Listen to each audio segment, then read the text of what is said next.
Hai teman-teman, kembali lagi dengan Gram di sini. Kali ini saya akan melanjutkan cerita yang kemarin dengan judul Berhaji dengan Uang Pesugihan.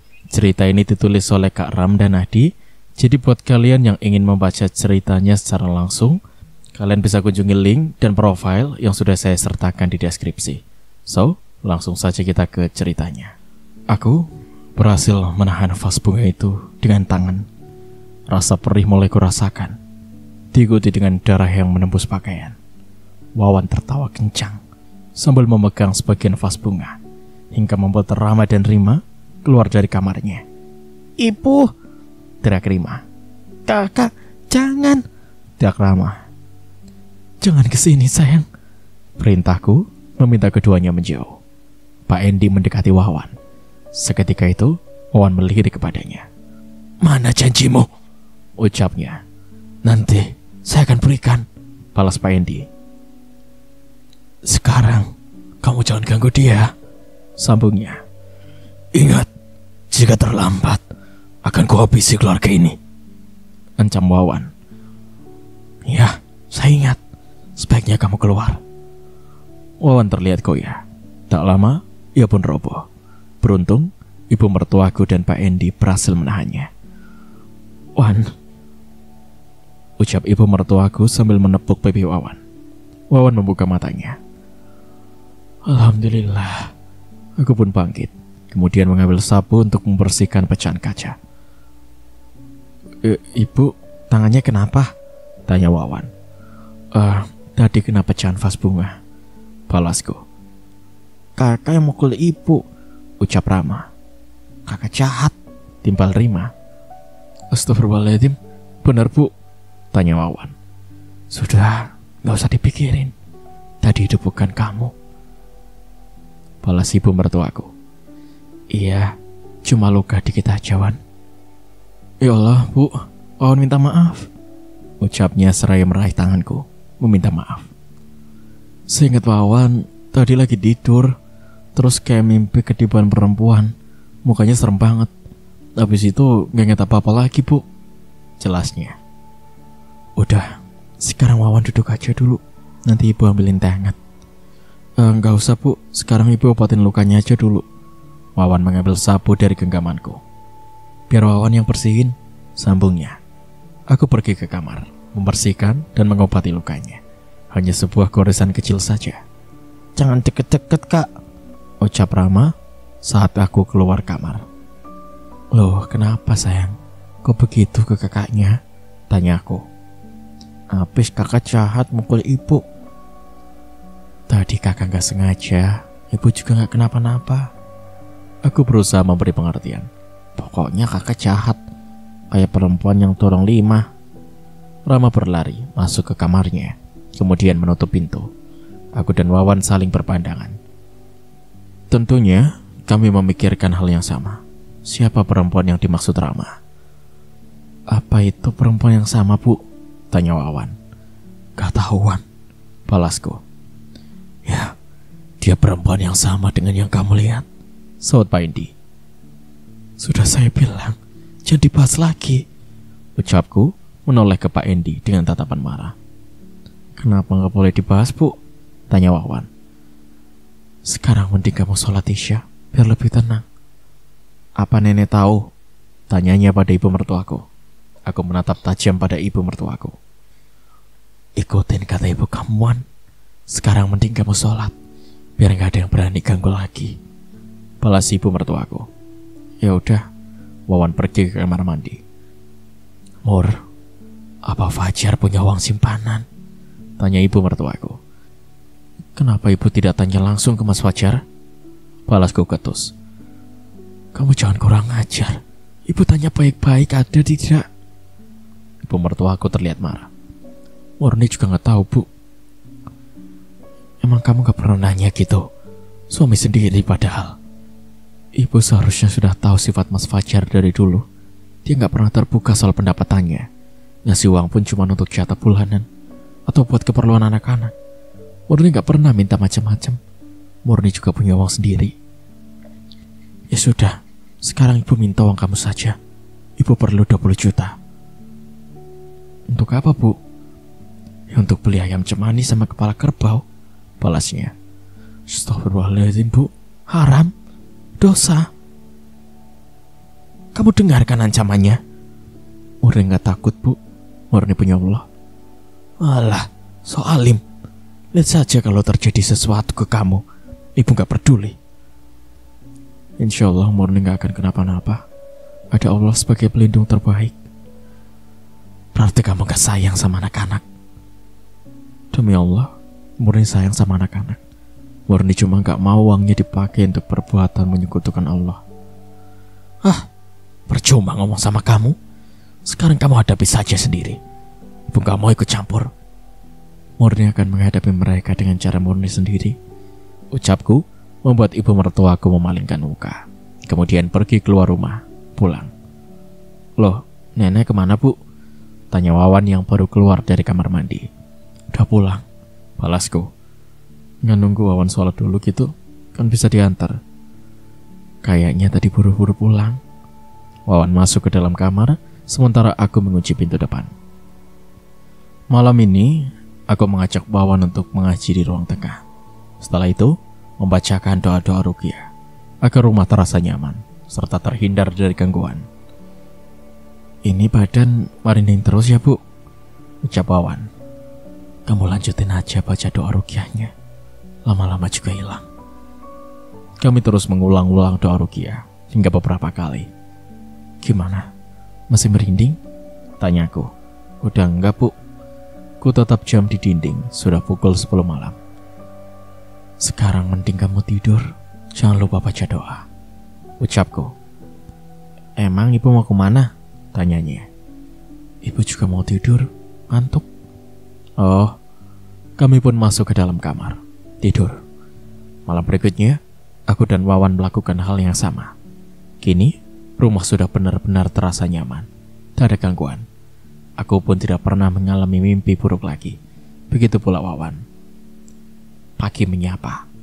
Aku melakukan rutinitas seperti biasa. Berharap hari ini, Wawan bertugas mengantar Rama ke sekolah. Sementara aku menemani Rima. Ya, Rima masih belum sembuh benar. Sudah 3 hari aku tidak pergi ke rumah sakit. Bukannya tidak peduli dengan Mas Fajar, tapi aku malas bertemu dengan ibu mertua. Yang ada, nanti malah ribut. Assalamualaikum Bu, ucap Wawan seraya berlari masuk ke rumah. Ia tersenyum lebar. Waalaikumsalam. Ada apa Wan? Tanyaku heran. Ibu belum tahu emang? Tahu apa? Loh, nenek belum nelpon ibu? Gak ada telepon dari tadi. Emang ada apa sih Wan? Aku makin penasaran. Bapak udah siuman. Kamu serius? Iya, nenek yang bilang tadi pas Wawan antar Rama. Alhamdulillah. Ayo ibu siap-siap, sekarang kita ke rumah sakit, ajaknya. Jangan sekarang. Ya, kenapa Bu? Wawan pengen lihat bapak. Habis zuhur aja, sekalian jemput Rama. Soalnya Rima juga baru tidur, balasku. Oh yaudah, Wawan juga gak ada kuliah hari ini. Setelah zuhur, aku, Wawan, dan Rima pergi menjemput Rama di sekolah. Kemudian pergi ke rumah sakit. Kok aneh ya nenek gak nelpon ibu? Tanya Wawan sambil memegang kemudi. Mungkin lupa Wan, balasku. Masa bisa lupa? Yang penting nenek masih ingat sama kamu. Mobil tiba di rumah sakit. Wawan langsung mencari tempat parkir. Setelah itu, kami berjalan masuk ke dalam rumah sakit. Wawan terlihat semangat, berjalan sendiri di depan. Ayo Bu, Wawan memintaku berjalan lebih cepat. Sampai di depan kamar Mas Fajar, kami pun langsung masuk ke dalam. Ternyata di dalam sudah ada ibu dan bapak mertuaku, serta Pak Endi. Aku menatap Mas Fajar yang masih berbaring di atas perangkar. Mata kami pun saling beradu. Kenapa berdiri di sana, Mur? Tanya Mas Fajar saat melihatku hanya berdiri di dekat pintu. Iya Bu, sini. Bisa gak kangen sama bapak? Ucap Wawan. Aku selalu merindukan Mas Fajar, terlepas dari perbuatan buruknya. Dalam sujud, selalu kuselipkan doa untuk Mas Fajar, agar ia bisa segera siuman dan bertaubat. Kini Allah sudah mengabulkan doaku. Namun entah mengapa kaki ini terasa berat melangkah ke arahnya. Aku pun menghampiri Mas Fajar. Meskipun langkah kaki ini terasa berat, bagaimanapun Ini semua demi anak-anakku, agar mereka tidak curiga ada sesuatu yang terjadi. Nah gitu dong, jangan malu-malu, ucap Wawan. Mas, sapaku dengan senyum mengembang. Ada apa, Mur? Mas Fajar sepertinya curiga dengan sikapku. Gak ada apa-apa, Mas, balasku seraya duduk di sofa. Bapak keluar dulu, Jar. Bapak dan ibu mertua serta Pak Endi pergi keluar kamar. Dari sofa, aku terus memandangi anak-anakku yang terlihat senang. Sesekali ku perhatikan Mas Fajar mencuri-curi pandang kepadaku. Bapak udah boleh pulang sekarang? Tanya Wawan. Belum, Man. Tadi dokter sudah kesini. Paling cepat lusa, baru boleh pulang, balas Mas Fajar.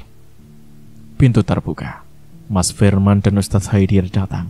Bergegas ku bangkit menyapa mereka. Dalam hati berharap tidak ada pembahasan tentang pesugihan di depan anak-anakku. Kedatangan mereka tidak begitu lama. Setelah mengobrol sebentar dengan Mas Fajar, mereka pun pulang. Wan, sudah jam 5. Sholat asar dulu, ucapku. Astagfirullahaladzim, Wawan sampai lupa, Bu. Saking senangnya lihat Bapak, balasnya. Aku dan Wawan pergi ke musola. Sekembalinya dari musola, terlihat ibu dan bapak mertuaku sudah duduk di samping Mas Fajar. Mur, itu tangan Rima kenapa? Tanya Mas Fajar. Waktu main di ruang tengah, gak sengaja nabrak rak kaca, balasku. Rama yang dorong, Ayah, timpal Rima. Rama, jangan begitu, bahaya. Nanti kalau adik kenapa-napa gimana? Mas Fajar menegur Rama. Bukan Rama ya, perempuan jelek yang dorong Rima, balasnya. Perempuan jelek siapa? Mukanya jelek, banyak darahnya, jelasnya. Mas Fajar melirik ke arahku. Begitu pula Wawan. Rama cuma salah lihat, Mas, ucapku.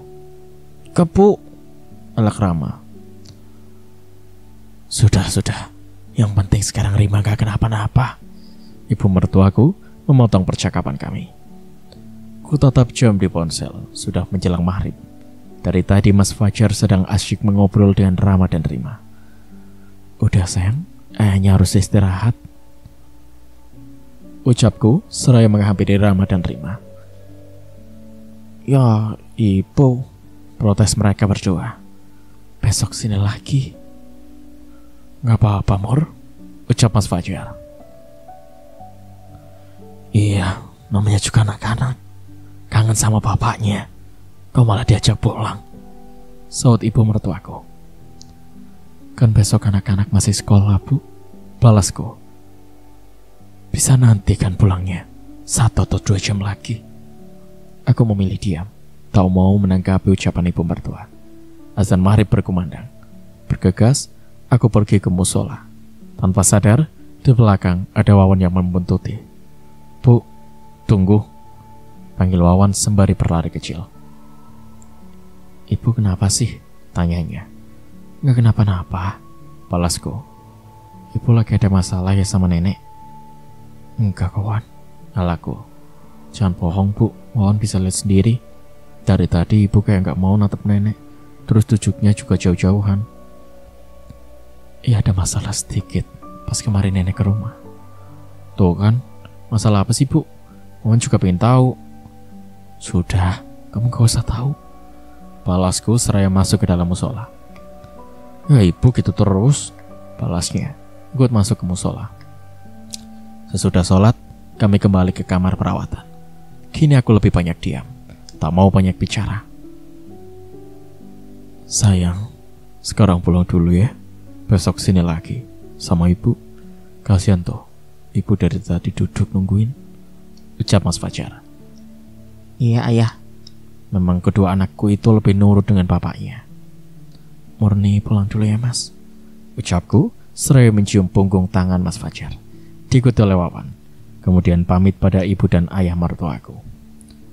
Keesokan harinya, sehabis maghrib, kami kembali ke rumah sakit. Sekalian aku membawa bekal makanan untuk Mas Fajar.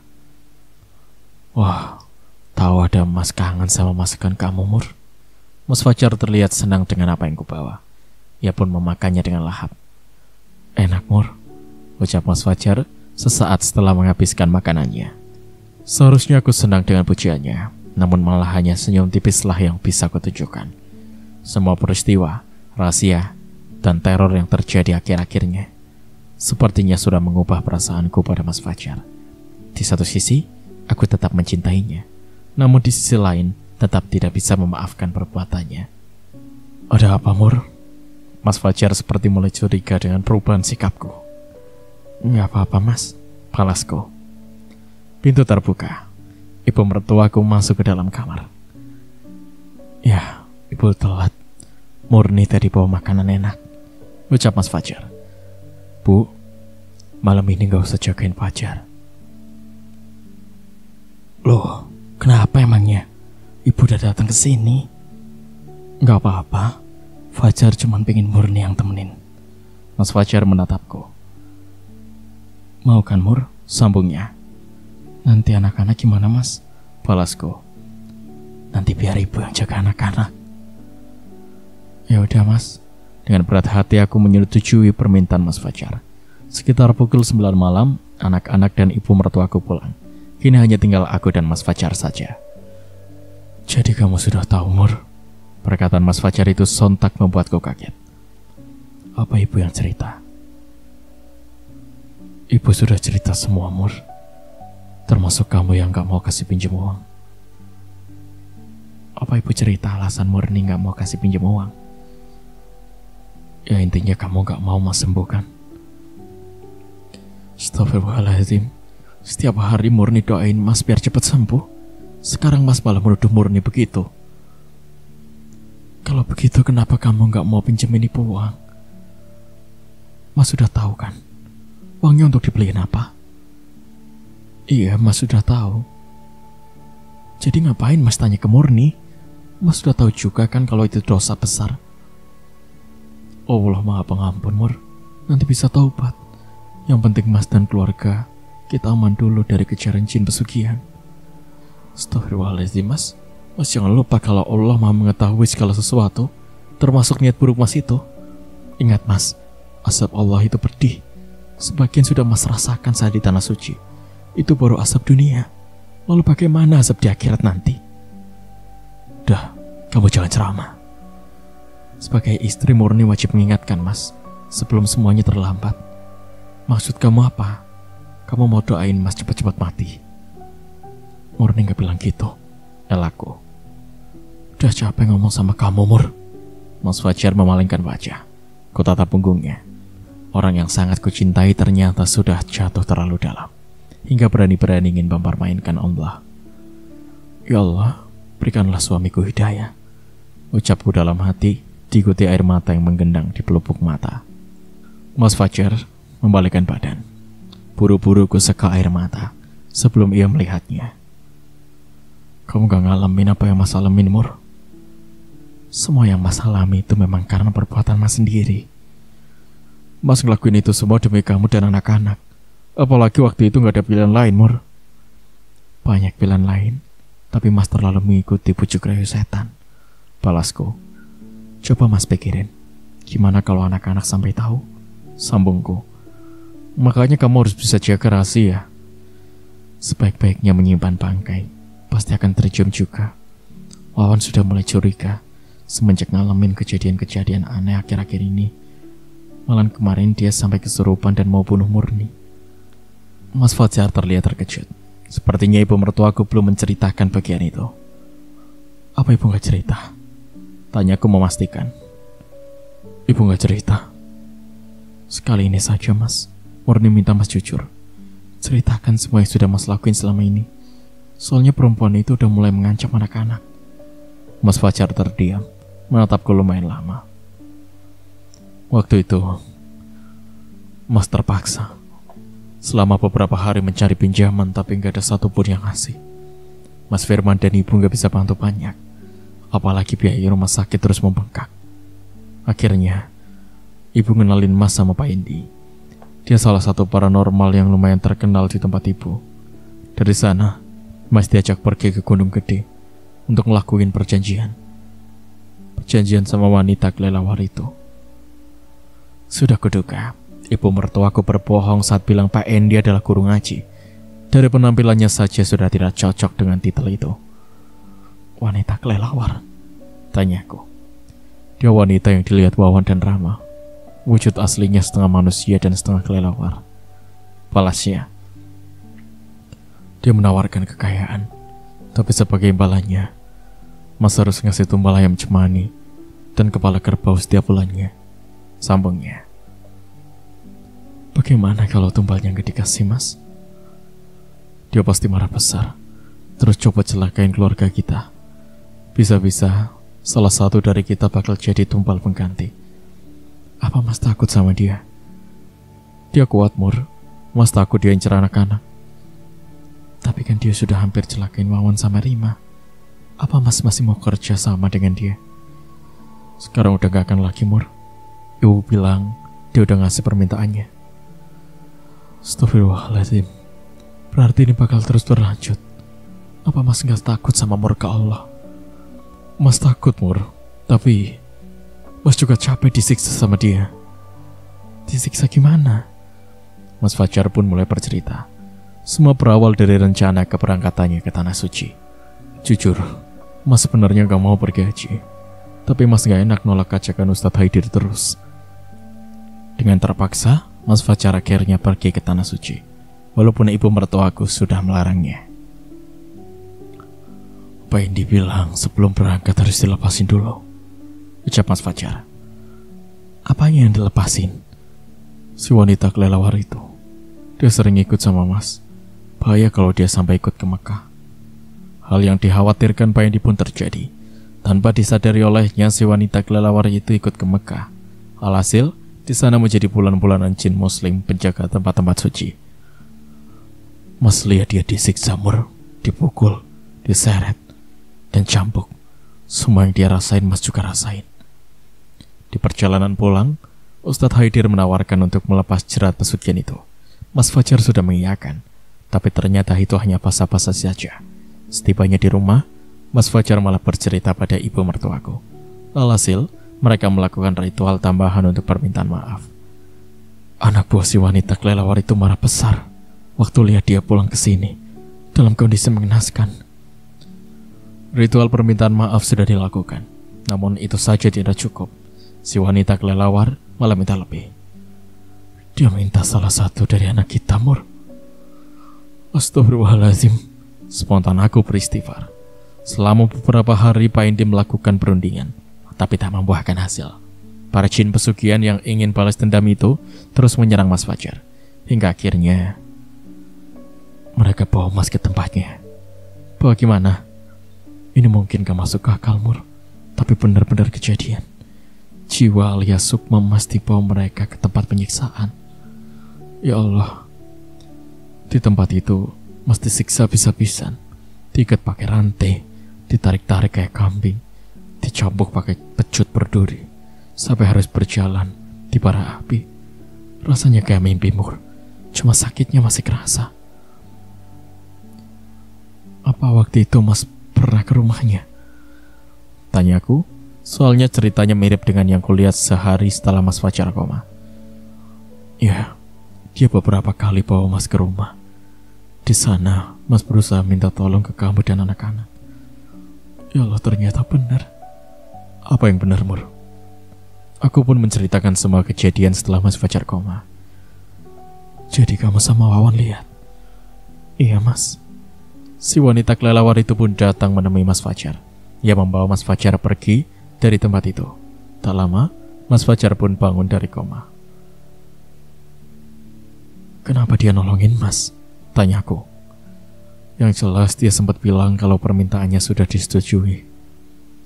Ayam cemani dan kepala kerbau itu maksudnya. Iya, Mur. Apa Mas gak pernah berpikir untuk lepas dari wanita kelelawar itu? Sempat terlintas, tapi dia selalu tahu, Mur. Terus datang buat ngancem Mas. Sekarang pertanyaan murni ganti. Apa Mas mau terbebas dari pesugihan itu? Mau, Mur, tapi susah. Sekarang gak ada pilihan lain. Gak ada gimana. Kalau Mas berhenti sekarang, Semua yang udah Mas dapetin selama ini bakal diambil lagi. Murni ikhlas. Daripada harus ngasih makan anak-anak pakai uang haram. Terus anak-anak gimana? Insya Allah mereka juga ikhlas. Yang penting, Mas mau bebas dari pesugihannya itu.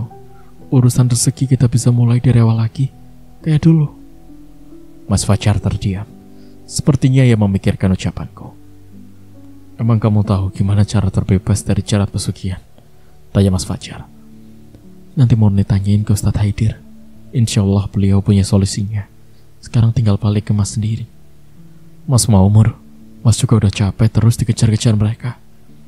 Ya sudah, besok Murni telepon Ustadz Haidir. Sekarang sudah mau tengah malam. Mending Mas istirahat dulu. Iya Mur. Aku berpindah ke sofa yang agak panjang untuk dijadikan tempat tidur. Sementara Mas Fajar sudah mulai menutup matanya. Tak lama, kami berdua pun tidur. Keesokan paginya, aku langsung menghubungi Ustadz Haidir dan Mas Firman. Mereka pun bersedia membantu Mas Fajar terlepas dari jerat pesugihan. Rencananya, nanti malam mereka akan datang ke rumah sakit. Mas, Murni pulang ke rumah dulu ya. Soalnya gerah. Belum mandi sama ganti baju. Iya Mur, paling bentar lagi juga ibu datang. Aku pun pulang. Setibanya di rumah, Wawan sudah menyambutku di ruang tengah. Rama sama Rima udah berangkat sekolah, Wan? Tanyaku. Udah, diantar nenek tadi, balasnya. Bu, hari ini jadi ke rumah sakit lagi kan? Sambungnya. Kayaknya besok aja, Wan. Soalnya nanti malam, Papa mau ketemu Ustadz Haidir. Balasku. Baik, Bu. Aku masuk ke dalam kamar. Hawa panas langsung menyergap. Segera aku nyalakan pendingin ruangan. Setelah mandi, aku merebahkan diri sebentar di atas tempat tidur. Tanpa sadar, aku pun tertidur. Murni. Bisik seseorang, perlahan kubuka mata. Di hadapanku sudah berdiri sosok yang menakutkan. Seluruh tubuhnya berwarna hitam, matanya merah, mulutnya besar dengan gigi-gigi taring memanjang. Rambutnya terurai hingga ke lantai. Tangannya besar dengan kuku panjang. Yang membuatnya lebih menakutkan adalah sayapnya yang besar hingga memenuhi kamar. Jangan ikut campur jika tidak mau mati, hardiknya. Sontak aku langsung terbangun dari tidur. Berkali-kali membaca istighfar. Apa itu wujud asli dari si wanita kelelawar? Aku beranjak dari tempat tidur, pergi keluar kamar. Jam dinding di ruang tengah menunjukkan pukul 12 siang. Sepertinya Wawan sudah berangkat kuliah. Bergegas ku pergi ke kamar mandi, mencuci muka, lalu pergi ke toko. Di toko, aku hanya mampir sebentar, kemudian pergi menjemput Rama dan Rima di sekolah, dan kembali ke toko. Hes, tolong jagain Rima dan Rama sebentar ya. Ibu mau sholat dulu, ucapku. Iya Bu, balasnya. Pukul 4 sore, aku, Rama dan Rima pulang ke rumah. Terlihat mobil Wawan sudah ada di halaman depan. Assalamualaikum, salamku saat memasuki rumah. Waalaikumsalam, balas Wawan. Udah pulang, Wan? Iya Bu, tadi cuma 2 mata kuliah aja. Aku mengantar Rima dan Rama ke kamarnya, lalu mengganti baju mereka dan menemani mereka tidur. Setelah itu, pergi ke kamar mandi untuk mengambil wudhu. Bu, dari tadi teleponnya bunyi, ucap Wawan saat ku melewati ruang tengah. Oh ya, handphonenya masih ada di tas, balasku seraya masuk ke dalam kamar. Ku ambil ponsel di dalam tas, nama Ustadz Haidir muncul di layar. Ku letakkan ponsel di atas nakas, lalu mengambil mukena yang ku kantungkan dekat pintu. Ku kenakan mukena itu, menggelas sajadah dan mulai sholat. Ya Allah, ucapku dalam hati saat tubuh ini merasakan katal yang luar biasa. Sulit rasanya khusyuk dalam situasi seperti ini. Rasa katal itu semakin menjadi-jadi. Kini seakan-akan menjalar ke seluruh tubuh. Aku pun tak henti-hentinya menggaruk. Wan, panggilku. Iya Bu, sautnya. Sini Wan. Wawan membuka pintu, lalu masuk ke dalam kamar. Astagfirullahaladzim, ucapnya saat melihatku. Ibu kenapa? Tanyanya. Gak tahu, badan ibu gatal banget. Balasku masih terus menggaruk-garuk wajah dan anggota tubuh lainnya. Muka ibu merah banget. Aku bangkit melihat cermin. Benar, wajahku terlihat memerah. Ya Allah, panas. Kini rasa gatal itu berubah menjadi panas. Ibu lepas mukenanya. Ternyata badanku sudah dipenuhi ruam-ruam merah. Ya Allah, kenapa ini? Itu apa, Bu? Tanya Wawan sambil menunjuk bajuku. Kulihat ada serbuk berwarna hitam mengotori bajuku. Ini apa ya, Wan? Tanyaku sembari memegang serbuk hitam itu. Tak lama jemariku terasa sangat gatal. Ibu mending ke kamar mandi terus ganti baju. Aku berlari ke kamar mandi dan mengganti baju. Beberapa kali ku basuh tubuh ini dengan air, tapi rasa panas tak juga hilang. Wan, tolong teleponin Ustadz Haidir, ucapku. Handphonenya ada di atas nakas. Sambungku seraya duduk di kursi ruang tengah. Halo, Assalamualaikum, ucap Wawan yang sedang menelpon sembari menghampiriku. Loudspeaker, Wan. Waalaikumsalam, balas suara dari balik telepon. Ustadz Haidir. Wawan menyerahkan ponselnya kepadaku. Assalamualaikum Ustadz, ucapku memberi salam.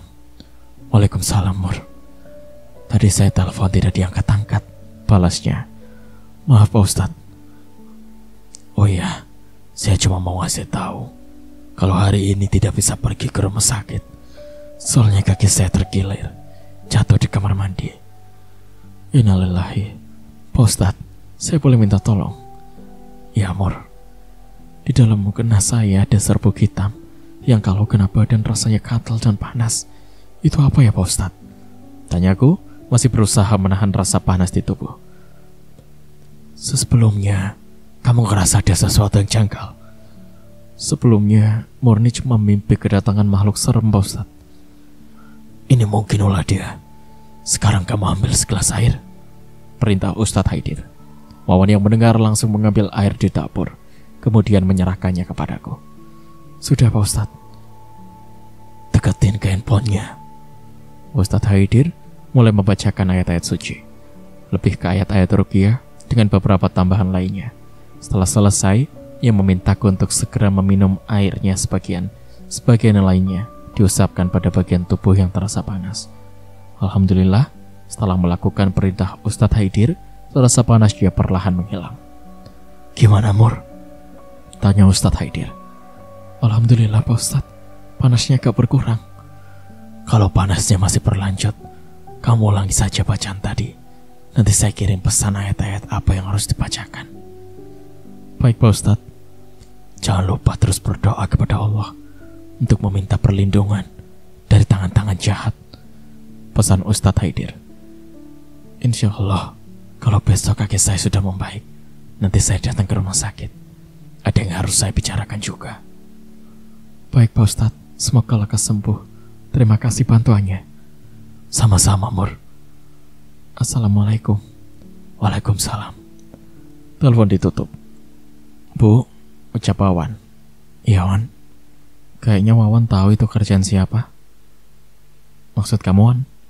Kemarin malam aku lihat ada yang datang ke rumah. Siapa?